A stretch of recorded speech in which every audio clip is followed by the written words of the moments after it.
अरे गोपाल, कितने की मटकी बेच रहे हो? सिर्फ 100 रुपये की दे रहा हूँ, ले लीजिए। बहुत मजबूत और टिकाऊ मटकी है। 100 रुपये में तो मुझे ये मटकी बहुत अच्छी लग रही है। हाँ काका, इतनी अच्छी मटकी 100 रुपये में आपको और कहीं नहीं मिलेगी। हाँ ठीक है, मुझे 3 मटकी दे दो। उस मंडी में गोपाल अकेला ही कुम्हार था जो लोगों को अच्छी मटकी दिया करता था, जिस वजह से हमेशा ही गोपाल का व्यवसाय बढ़िया चलता था। आज आमदनी बहुत अच्छी हुई है। घर जाते समय रुक्मणी के लिए कुछ मिठाई ले जाऊंगा।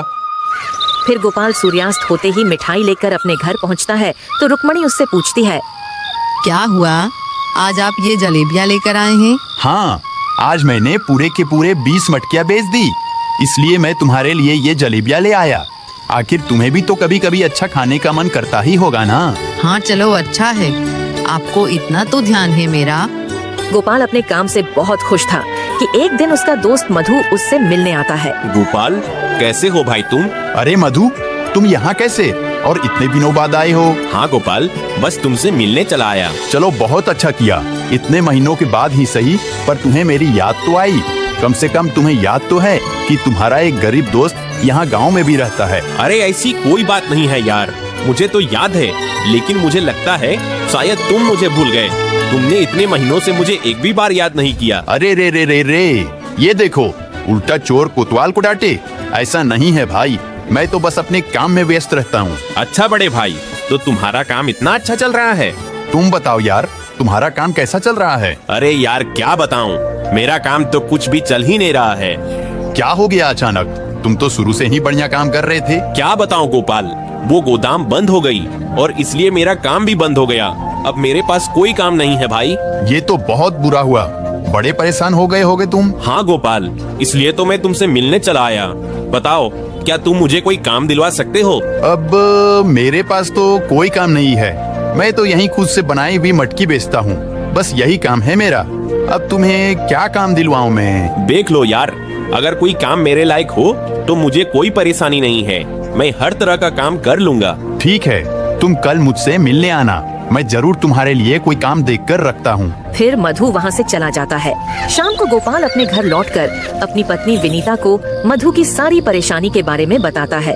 क्या आपको लगता है कि आप उनकी मदद कर पाएंगे? चाहे जो भी हो, वो मेरा बचपन का दोस्त है, उसकी मदद तो मुझे करनी ही चाहिए। लेकिन आप क्या मदद करेंगे? अच्छा, एक काम करता हूँ, मैं पहले उससे पूछ लूंगा कि वह क्या करना चाहता है, फिर अपने आसपास के दोस्तों से बात करके उसे किसी काम में लगवा दूंगा।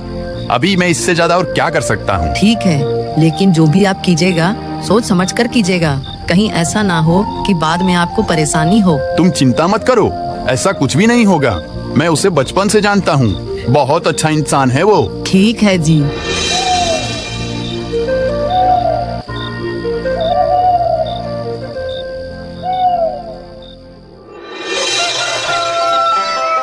अगले दिन सुबह सुबह मधु काम के लिए गोपाल से मिलने आता है।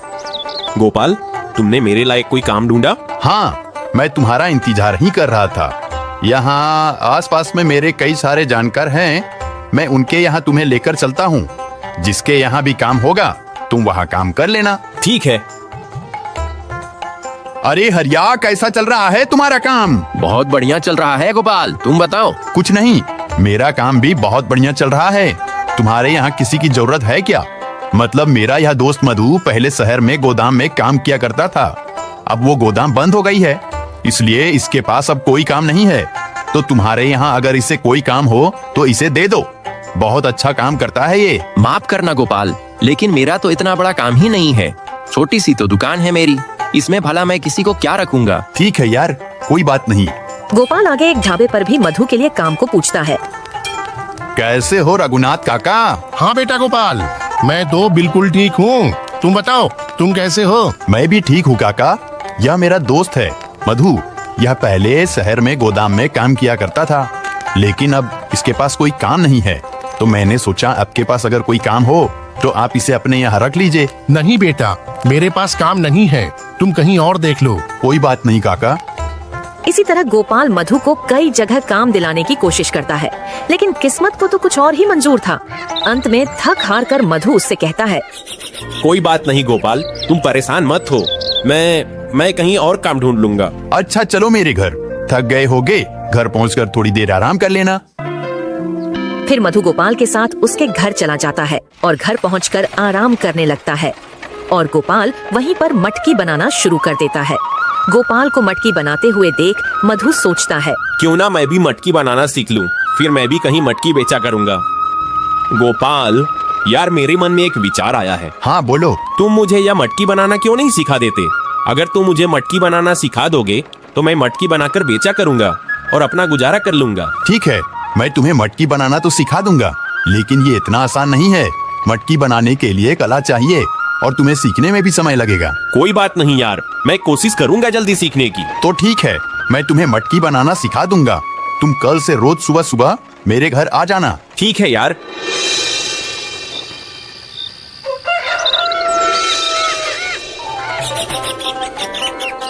अगले दिन से गोपाल मधु को मटकी बनाना सिखाना शुरू कर देता है। मधु भी बड़े लगन से मटकी बनाना सीखता है और कुछ ही दिनों में ही मधु को भी मटकी बनानी आ जाती है। देखो गोपाल, यह मटकी ठीक है ना? यह मटकी बहुत अच्छी बनाई है तुमने। अब तो तुम मटकी बनाना सीख चुके हो। गोपाल, यह भी तुम्हारी ही देन है, वरना मैं कहाँ मटकी बनाना जानता था। तुम्हारा बहुत बहुत धन्यवाद जो तुमने मुझे मटकी बनाना सिखा दिया। अरे कोई बात नहीं यार, तुम तो मेरे बचपन के दोस्त हो, इतना भी नहीं कर सकता क्या मैं? अब तक तो सब ठीक था। गोपाल मधु के लिए खुश था और मधु भी मटकी बनाना सीखकर बहुत खुश था। लेकिन मधु भी उसी मंडी में अपनी मटकी की दुकान लगाने वाला था।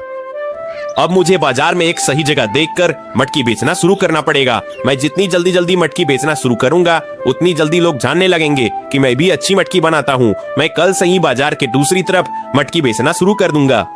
अगले दिन से मधु ऐसा ही करता है।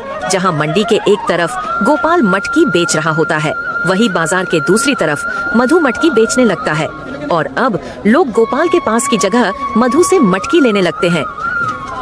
लेकिन उधर गोपाल के यहाँ धीरे धीरे लोग जाना कम कर देते हैं। पहले तो रोज की 15-20 मटकी आराम से बिक जाया करती थी, लेकिन अब तो सिर्फ 2-3 मटकी ही बिक रही है। न जाने ऐसा क्यों है। इसी बीच रुक्मणी भी गोपाल से पूछती है, क्या हुआ जी, अब कुछ दिनों से आप मेरे लिए मिठाई लेकर नहीं आ रहे हैं? रुक्मणी, कहाँ से लाऊं मैं मिठाई? पहले तो हर रोज 15-20 मटकी आराम से बिकती थी, लेकिन अब 2-3 मटकी भी बहुत मुश्किल से बिकती है। इसलिए मैं तुम्हारे लिए मिठाई लेकर नहीं आता हूँ, क्योंकि पहले की तरह काम नहीं चल रहा है ना।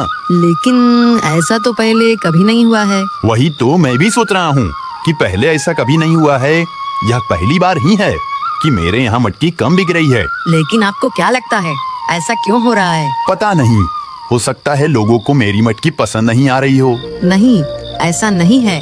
अगर ऐसा होता तो आपसे लोगों ने आकर शिकायत की होती, लेकिन ऐसा नहीं हुआ ना। नहीं, ऐसा तो नहीं हुआ। तो फिर कोई और बात है।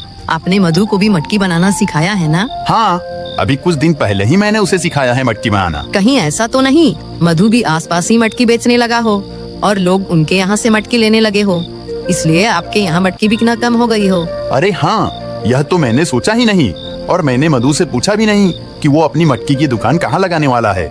मैं कल ही मधु से मिलता हूँ। अगले दिन गोपाल मधु से मिलने उसके घर पहुँचता है।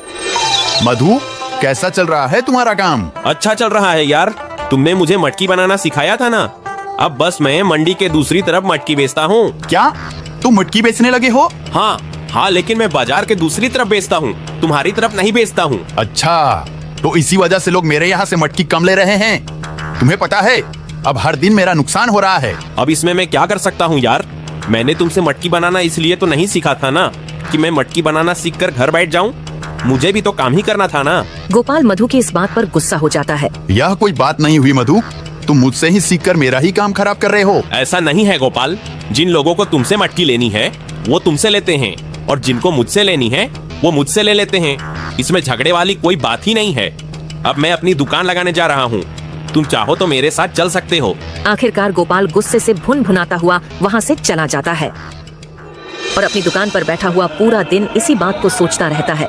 इस धोखेबाज मधु ने तो मुझसे ही काम सीखकर मेरे ही काम को खराब कर दिया और तो और इतना कड़कर मुझसे बात कर रहा था। मैं अभी जाकर इसको अच्छे से बताता हूँ। गोपाल मधु की दुकान ढूंढने के लिए मंडी में जाता है और वह मधु की दुकान पर पहुंचकर देखता है कि मधु के पास कुछ ग्राहक खड़े हैं।